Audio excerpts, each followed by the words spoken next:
Hello again ഒരു കുട്ടി morning വ്ളോഗുമായിട്ടാണ് ഞാൻ വന്നത്. അപ്പോൾ രാവിലെ തന്നെ കുറച്ച് കട്ടൻ ചായ കുടിക്കുന്നുണ്ട്. അപ്പോൾ ഇതിപ്പോൾ ഒരു നിർബന്ധമായിരിക്കുകയാണ്. കാരണം ഞങ്ങളുടെ വീട്ടിൽ ഒരാളും കൂടെ വരികയാണ്. അതെ, ഞാൻ രണ്ടാമത് പ്രഗ്നൻ്റ് ആയിരിക്കുകയാണ്. ഒരു 4 മാസമൊക്കെ ആയി ഇപ്പോൾ. അതുകൊണ്ട് എനിക്ക് നല്ലൊരു ചെറിയൊരു വോമിറ്റിംഗ് ടെൻഡൻസി ഉണ്ട്. അപ്പോൾ കട്ടൻ ചായ മസ്റ്റാണ്. കാരണം വെള്ളമൊക്കെ കുടിച്ചു കഴിഞ്ഞാൽ ഛർദ്ദിക്കും. അപ്പോൾ അതുകൊണ്ട് ഞാനിപ്പോൾ എന്നും കട്ടൻ ചായ കുടിക്കാറുണ്ട്. പിന്നെ രാവിലെ മസാല ദോശയാണ് ഉണ്ടാക്കുന്നത്. അപ്പോൾ അതിൻ്റെ കൂടെയുള്ള ഫില്ലിങ് ചെയ്യാൻ തന്നെ രാവിലെ എഴുന്നേറ്റ് ഉരുളക്കിഴങ്ങ് ക്യാരറ്റും ഒക്കെ അടുപ്പത്ത് വേഗം വെച്ചിട്ടുണ്ടായിരുന്നു.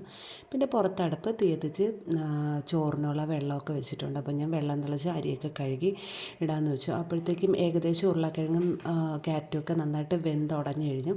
അതിലേക്ക് ഞാൻ മഞ്ഞളും ഉപ്പും മാത്രമാണ് ഇട്ടത്. അപ്പോൾ ഞങ്ങൾ രണ്ടുപേരും കൂടെയാണ് ഇപ്പോൾ രാവിലെ എഴുന്നേറ്റ് പറ്റുന്ന ജോലിയൊക്കെ ചെയ്യാൻ പോകുന്നതിന് മുന്നേ മാക്സിമം എന്നെ ഹെൽപ്പ് ചെയ്യും. അല്ലെങ്കിലും മുൻപേ എനിക്ക് ഹെൽപ്പ് ചെയ്ത് തരാറുണ്ട്. സമയമുള്ളത് പോലെ ചെയ്തു തരാറുണ്ട്.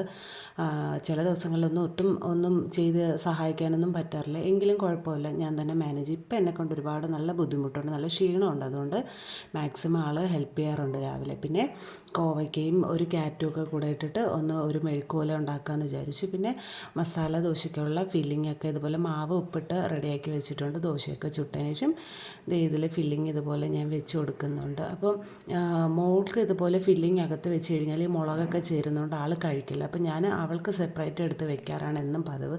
പിന്നെ ഇന്ന് ഞാൻ മസാല ദോശയുടെ കൂടെ സാമ്പാറൊന്നും ഉണ്ടാക്കില്ല. കാരണം മിക്കപ്പോഴും മസാല ദോശ ഉണ്ടാക്കുമ്പോഴും സാമ്പാറും ചമ്മന്തിയൊക്കെ കൂട്ടി കഴിക്കുന്നതല്ലേ നല്ലൊരു ടേസ്റ്റ്.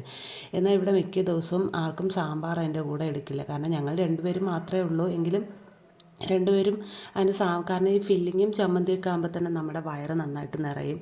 അതുകൊണ്ട് തന്നെ പിന്നെ ഞാൻ വെള്ളച്ചമ്മന്തി മാത്രമേ ഉണ്ടാക്കിയുള്ളൂ. അപ്പോൾ ജോലികളൊക്കെ ഏകദേശം കഴിഞ്ഞു. പിന്നെ രാവിലെ ചോറുണ്ടാക്കി, ഇന്നലത്തെ മീൻകറി വറ്റിച്ച് വെച്ചു. പിന്നെ കോവയ്ക്ക മെഴുക്ക് വരട്ടി. അങ്ങനെ പിന്നെ ഇത് മോക്കുള്ള കാപ്പിയാണ്. അപ്പോൾ അവൾക്ക് കാപ്പിയൊക്കെ കൊടുത്തതിന് ശേഷം പിന്നെ കുറച്ച് ക്ലീനിങ് എന്നത്തെയും പോലെ പാത്രമൊക്കെ കഴുകി തൂത്തിട്ടപ്പോൾ വീടും വൃത്തിയായി. പിന്നെ ജോലിയൊക്കെ എളുപ്പം കഴിഞ്ഞു. അപ്പോൾ ഇത്രയേ ഉള്ളൂ. താങ്ക്